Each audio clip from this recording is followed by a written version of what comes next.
अस्सलाम वालेकुम दोस्तों, मेरा नाम है हारिस रहमान और आज की वीडियो से आपको 3 फ़ायदे मिलेंगे। पहला फ़ायदा तो आपकी उर्दू हैंडराइटिंग इम्प्रूव हो सकती है अगर आप प्रैक्टिस करें जिस तरह मैं लिख रहा हूँ। और दूसरा फ़ायदा आपको उर्दू पैराग्राफ लिखने का तरीका आ जाएगा।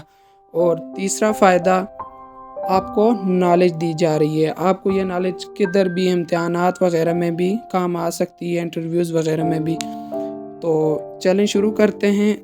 तो अगर आप चैनल पर नए हैं तो चैनल को लाज़मी सब्सक्राइब कर दें और साथ में दिए हुए बेल आइकन को लाज़मी प्रेस करना है और अपने दोस्तों में भी शेयर करना है ताकि वो भी इस तरह की वीडियोस देख सकें।